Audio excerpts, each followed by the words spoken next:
눈치 보지 마라. 자책하지 마라. 불안해하지 마라. 있는 그대로의 나를 사랑하라. 어쩔 수 없어. 나 원래 그래. 이게 진짜 입버릇처럼 달고 사는 말. 모두가 침묵하고 있는 그 상황에서 혼자 못 견뎌서 그러면 하면서 이제 제안을 하는 그런 타입이다 보니까 ING 2020 아시겠죠, 여러분? 어떻게 하는 건지 아시겠죠? 여러분, 원하는 대로 살고 계신가요? 올해 초에 계획했던 대로, 내가 생각했던 대로 지금까지 잘 실천을 해오신 것 같으신가요? 저는 벌써 11월이 되니까 올 한 해를 굉장히 돌아보게 되더라고요. 되게 많은 일이 있었는데 좀 아쉬운 점도 많이 남고 좀 반성을 하게 되는 부분도 있는데요. 이 시기에 읽으면 참 좋을 책이 있어서 제가 오늘 갖고 나와봤거든요. 바로 웨인 다이어의 행복한 이기주의자라는 책인데요. 이 책으로 오늘 책수다 나눠보도록 하겠습니다.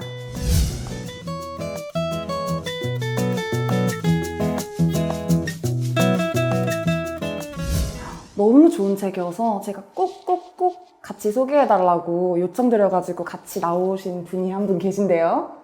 이 행복한 이기주의자 마케팅 맡고 계신 이현진 PM님 오늘 함께 모셨거든요. 안녕하세요. 안녕하세요. 이제 입사 1년 차를 향해 달려가고 있는 마케팅팀 막내 이현진이라고 합니다. 네. 이 행복한 이기주의자라는 책 어떤 책인지 간단하게 소개해 주실 수 있으실까요? 이게 저희가 이제 마케팅을 할 때 이 책을 자기계발서로 둘지 아니면 이제 심리학 기반의 도서로 둘지 이거를 정하는 게 되게 중요한데 이거는 뭐 하나로 딱 정해놓기에는 되게 힘든 책인 거예요. 왜냐면은 얘가 읽으면 읽을수록 나에게 자기계발에 도움이 되는 책이기도 하면서 이게 세계적으로 유명한 심리학자 웨인 다이어가 쓰신 또 책이잖아요. 그러다 보니까 심리학적으로 지식도 굉장히 풍부하고 도움이 많이 되는 그런 책이더라고요. 그 정도로 소개를 할 수 있지 않을까.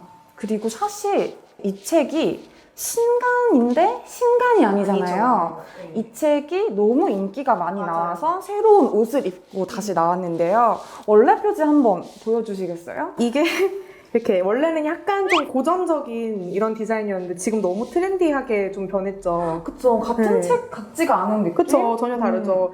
여기 이제 주목해야 될 부분이 있다면은 이 표지에 여기에 전 세계 1,500만 부 판매라고 적혀 있는데 여기에 뭐라고 적혀 있죠?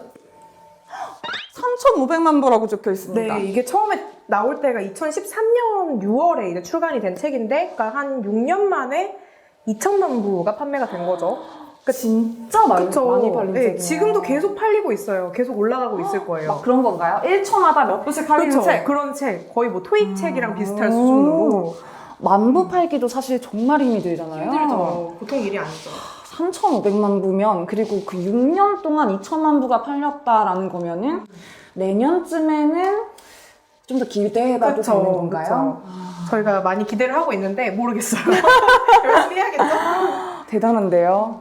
네, 오늘 저희가 옷 색깔도 맞춰 입고 한번 나와 봤는데요. 이렇게 예쁜 표지와는 달리 정말 심금을 울리는 나에게 깨달음을 주는 그런 가르침이 가득한 책 행복한 이기주의자로 오늘 한번 얘기를 해보려고 해요. 이 안에 특이한 게 열어보시면 바로 10계명이 딱 있더라고요. 맞아요. 뭔가 마음에 새겨야 할? 네. 행복한 이기주의자가 되기 위한 10가지 마음가짐이라고 해서 총 10개를 소개를 하고 있는데요. 공감이 안 가는 대목이 없었으나 제일 이 시기에 필요한 부분을 하나 얘기를 하고 싶어요. 계속 얘기하듯이 연말이잖아요. 그쵸, 연말이죠. 한 해를 돌아봐야 하잖아요. 이 3번 너무 저는 와닿더라고요. 과거에 얽매이지 않는다. 나의 발전을 가로막는 것은 과거의 나다. 너무 공감이 돼가지고 이 부분으로 저희가 한번 직접 한번 실천해보면서 따라가 보면 어떨지 네, 저희가 준비를 한번 해봤습니다. 네, 여러분 이게 갑자기 무슨 꼴인가 싶으시죠? 얘네가 지금 저번부터 얼굴에 뭐를 이렇게 붙여대나 저희가 오늘 한번 진짜 진정으로 마음에서 우러나와가지고 한번 해보고 싶어가지고 이런 자그마한 퍼포먼스를 준비해봤어요. 보시면은 나는 무던하다 라고 적혀져 있으시고요. 저는 여기 뭐라 적혀 있나요? 나는 신경질적이다.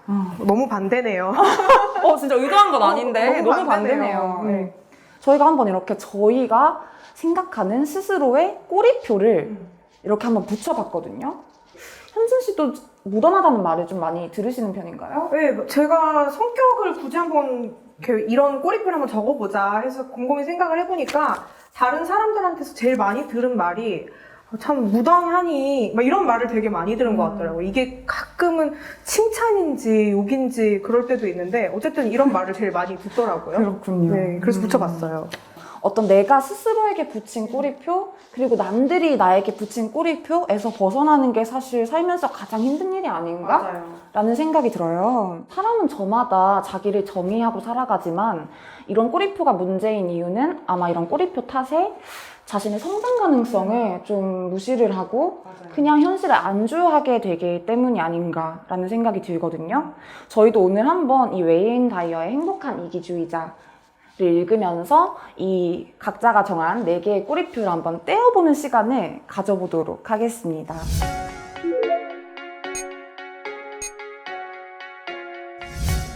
먼저 서로 하나씩 들어볼까요? 그래요. 나는 베풀기를 좋아한다. 나는 베풀기를 좋아한다. 어떤 꼬리표인가요? 그러니까 이게 제가 주변에서 정도 많고 오지랖도 좀 넓고 그런 평가를 되게 많이 받아요. 그러니까 제가 늘 친구들 생일마다 자필 편지 같은 거를 써서 주고, 그리고 막 크리스마스 때도 엽서 써서 막 주고, 여행 갔다 오면 기념품 챙겨주고 이런 걸 되게 좋아해요. 스스로도 되게 좋아하는데 제가 얼마 전에 너무 바빠서 한 친구의 생일 카드를 못 써준 거예요. 근데 그것 때문에 막 한 2주 내내 마음이 너무 안 좋은 거예요. 근데 친구는 신경도 안 쓰고 있더라고요. 그래서 내가 뭐 편지를 전에 써줬는지, 얘가 오늘 안 써줬는지 이런 거를 신경도 안 쓰는데 혼자 너무 막 그것 때문에 괴로워하니까 어쩌면 나도 이런 꼬리표 때문에 내 스스로를 좀 불행하게 만들고 있는 게 아닌가 그런 생각이 좀 들어서 이걸 한번 써봤어요. 저도 비슷한 경험이 하나 있어요. 저도 바로 아까 이마에 붙였던 나는 강박적이다. 이게 자소서 쓸 때 쓰면 안 되는 문장 중에 하나잖아요. 강박적인 사람이 오타를 내? 약간 이런 욕먹기 딱 좋은 맞아요. 그런 멘트인데 저도 비슷한 맥락인 것 같아요. 사실 현진 님도 아시겠지만 엄청난 강박에 시달리는 그쵸. 인간이거든요. 여러 가지. 네, 거의 뭐 병증에 가까운데 하루에 제가 지켜야 하는 규칙이 저 스스로에게 너무 많아요. 정말 일어나자마자부터 그것 때문에 압박감이 너무 심해서 다시 자고 싶을 정도? 일어나고 싶지 않을 정도로 스스로가 만든 규칙이 너무 많고 그거를 못 지켰을 때 막 괴롭고 이런 상태이거든요. 그래서 보면 웨인 다이어가 이 본문에서 이렇게 말합니다. 나는 어떻다 라는 꼬리표들은 모두 아래에 4가지 노이로제적인 말을 사용한 결과다. 그 4가지 노이로제가 뭐죠? 한번 읽어봐 주시겠어요? 첫 번째, 그게 바로 나야. 그게 바로 나야. 이런 말을 스스로에게 계속하면서. 그래서 저 이 말 진짜 많이 하거든요. 나 원래 그래. 내가 그래. 이 말 진짜 많이 하잖아. 아시죠? 네네. 진짜 맨날 하거든요. 진짜 많이 하세요. 진짜. 두 번째는 난 항상 그래왔어. 나 항상 그랬어. 이 말도 맨날 하잖아요. 그쵸? 나 항상 그랬어. 나 맨날 그래. 이 말 진짜 맨날 하거든요. 나 저번에도 그랬고 나 어릴 때부터 그랬어. 이 말 되게 말버릇처럼. 그쵸. 심지어 소름 돋는 게 그게 바로 나야 말하자마자 저 맨날 이러거든요. 라고 말하자마자 그 다음이 난 항상 그래왔어. 약간 연결되는 맥락인 거죠. 그 다음에 세 번째, 네 번째가 어쩔 수 없어. 난 원래 그래. 어쩔 수 없어. 나 원래 그래. 이게 진짜 입버릇처럼 달고 사는 말. 이 4가지의 말이 사실 순서가 아무리 그쵸. 뒤바뀌어도 사실은 다 똑같은 말이거든요. 이런 말들이 내 성장 가능성과 변화의 가능성을 모두 가로막고 하루하루를 즐겁지 못하게 만들고 있다라고 맞아요. 이 책에서는 얘기를 하거든요. 여러분들도 한번 떠올려 보시면 이런 말 생각보다 무의식적으로 굉장히 많이 하고 계실 거예요. 어떻게 생각해 보면 이런 말들이 어떤 자기 합리화에 되게 도움을 주는 말이 맞아요. 아닌가 싶어요. 좋은 도움은 아니죠. 그쵸. 부정적인 영향을 좀 끼칠 수도 있죠. 왜냐면 제가 이 나는 혼자인 걸 좋아한다 라는 꼬리표에 관해서 생각을 해보자면 사실 이 명제를 부정할 주변인은 아무도 없어요. 저를 아시는 분들은 다 이렇게 생각을 할 거예요. 맞아. 유진은 진짜 혼자인 걸 좋아하잖아. 정말 그렇거든요. 근데요, 떠올려보면 내가 정말 혼자인 걸 좋아하나? 어쩌면 약속이 없는 나를 합리화하기 위해 만들어낸 거짓은 아니었나? 외롭기 싫어서. 아무 데서도 안 불러줄 때 그럴 수 있잖아요. 그럴 수 있죠. 사람들이 나에게 연락을 안 할 수 있잖아요. 그랬을 때 나 원래 이러잖아. 이건 내가 만든 환경이잖아. 내가 혼자인 걸 좋아하는 걸 사람들이 다 아니까 그래서 나에게 연락을 안 하겠지. 내가 선택한 결과야. 뭐 이런 거죠. 그런 꼬리표로 되게 자기 방어적인 자세로 살아왔던 건 아닌가 하는 생각이 들어요. 그럴 수 있죠.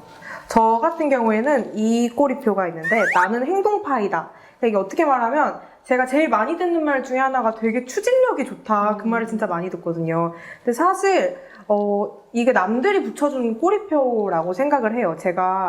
저도 사실 묻혀가는 거 되게 좋아하거든요. 시키는 거 따라하는 거 되게 좋아하고. 누가 싫어하겠어요? 누가 싫어하겠어요. 근데 이제 제가 이런 꼬리표를 얻게 된 거는 제가 성격이 급해요. 그래서 남들이 너무 모두가 침묵하고 있는 그 상황에서 혼자 못 견뎌서 그러면 하면서 이제 제안을 하는 그런 타입이다 보니까 이런 꼬리표가 이제 붙은 거죠. 이런 꼬리표가 한 번 붙고 나니까 계속해서 내가 계획을 세우고 먼저 나서고 그렇게 된 게 아닐까.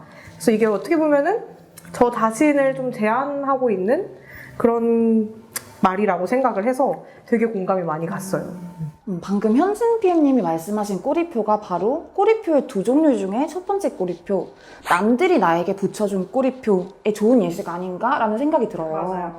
이 꼬리표도 내가 나에게 붙인 꼬리표, 그리고 남들이 나에게 붙인 꼬리표, 이렇게 두 가지 종류로 나뉘거든요. 남들이 나에게 붙여준 꼬리표에 대해서 한번 설명해 주시겠어요? 이게 사실 내가 붙인 거랑 남들이 붙인 거가 경계가 아주 뚜렷하지는 않다고 생각을 해요. 이제 남들이 붙인 거는 남들이 나에게 반복적으로 말하거나 아니면 누군가 나에게 말했을 때 그게 굉장히 인상적으로 다가와서 내가 그걸 남들은 나를 이렇게 생각한다라고 이제 규정을 내린 거죠. 그래서 웨인 다이얼은 이거를 뭐라고 표현하냐면 남들의 시시껄렁한 평가 이렇게 얘기를 해요. 시시껄렁 그쵸. 평가. 되게 별게 아닌 거죠. 우리가 되게 그거에 목숨을 걸고 타인이 얘기하는 거에 막 짓눌려가지고 나 이러면 안 되는데 막 이렇게 생각을 하는데 사실은 되게 시시껄렁한 거죠. 사실 그런 남들의 평가나 시선에서 벗어나서 좀 자주적으로 사는 게 맞아요. 어떻게 보면 제일 힘든 일이 아닐까라는 생각이 들어요. 그리고 두 번째 꼬리표 예시가 바로 내가 나에게 붙인 꼬리표. 예를 들면 이런 거죠. 나는 혼자인 걸 좋아한다. 어떤 스스로 하기 싫은 일이나 좀 마음에 들지 않는 상황을 합리화하기 위해서 내가 스스로에게 만들어낸 그런 꼬리표, 이게 바로 방금 말씀드렸던 나는 혼자인 걸 좋아한다라는 그런 예시가 아닌가라는 생각이 들어요. 네, 제가 뽑은 마지막 꼬리표는요, 바로 이 나는 신경질적이다 라는 꼬리표예요. 이쯤 말씀드리면 이제 이거 보시는 분들이 제가 어떤 사람인지 너무 보일 것 같아요. 제가 되게 신경질적이라는 소리를 많이 들었어요. 그리고 스스로 느끼기에도 너무 예민한 부분이 있어요. 근데 저는 항상 이게 제가 고쳐야 할 어떤 꼬리표다라고 생각을 했었거든요. 나 너무 신경질적이니까 사람들에게 첫인상이 좋지 않을 거야. 혹은 난 너무 신경질적이어서 같이 일하는 게 좀 힘들 거야. 내 동료들에게 남들보다 훨씬 잘해줘야지. 그래야 내가 남들만큼 겨우 일할 수 있는 그런 사람이지 않을까. 그런 생각들을 여태까지 해오면서 살아왔거든요. 근데 저는 이 책을 읽으니까 저의 어떤 이런 성격적인 특성이나 본성이 꼭 이렇게 부정적인 꼬리표로 붙여야만 하는 부분이었을까라는 생각이 드는 거예요. 이거를 조금 더 돌아서 생각해보면 결국에는 기민하고 남들이 눈치채지 못하는 거를 조금 더 빨리 눈치채는 그런 경향이 있다 정도의 의미로도 받아들일 수 있는 거거든요. 결국에 이 꼬리표는 제가 어떤 말로 저에게 붙이냐에 따라서 달라질 수 있는 것이고, 붙이지 않았을 때는 그것이 어떤 나의 긍정적인 특성으로도 읽힐 수 있는 것이고. 맞아요.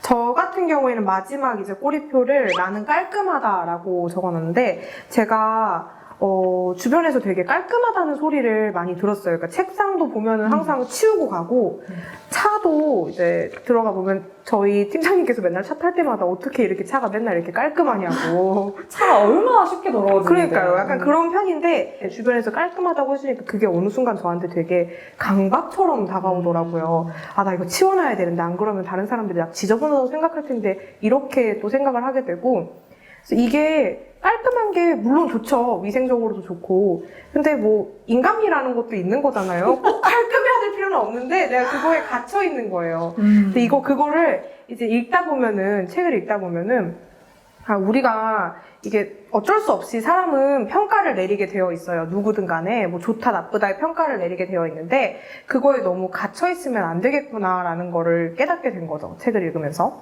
안에 굉장히 공감 가는 문장이 있었어요. 타고난 본성 같은 건 없다. 웨인 다이어가 그렇게 말을 하거든요.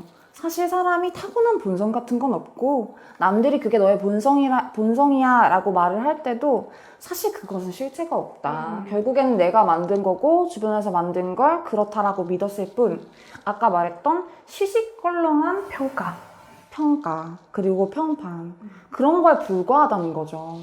그래서 여기서 말하는 이 꼬리표를 뗄 수 있는 방법 중에 하나가 이거를 과거 시제로 말하기예요. 이 과거 시제로 말하기. 그래서 꼬리표를 떼기. 저희가 한번 해보면 좋을 것 같아요. 저부터 먼저 한번 해볼게요. 나는 강박적이다. 이 꼬리표를 나는 강박적이 없다.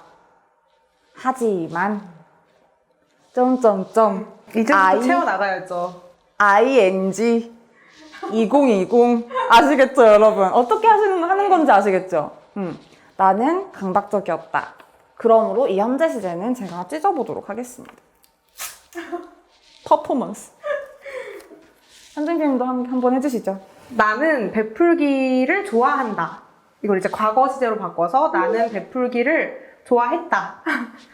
그렇다고 제가 이제 안 베풀겠다는 얘기는 아니고 그런 건 아니에요. 그런 건 아니에요. 아닌데. 그러면 이제 이걸 잘못 이해한 거죠. 근데 이제 여기에 갇혀서 나를 불행하게 만들지 않겠다.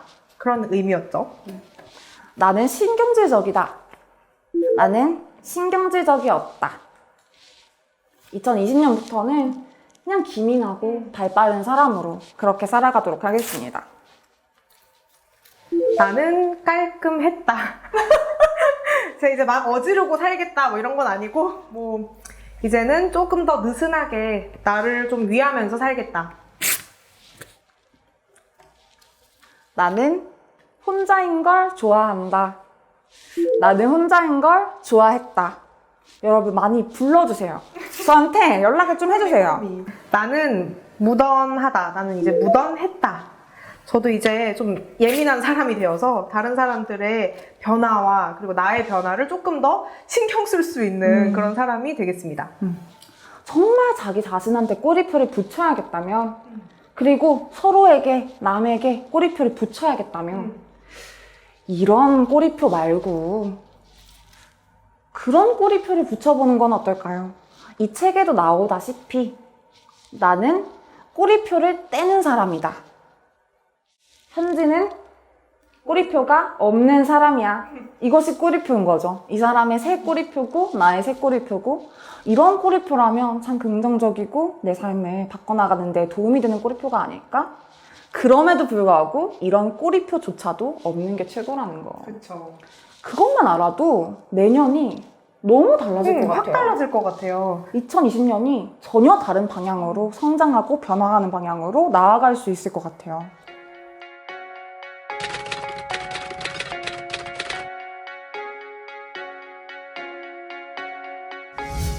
행복한 이기주의자와 함께한 책수다 재미있고 유익하셨다면 구독과 좋아요. 한 번씩 부탁드릴게요.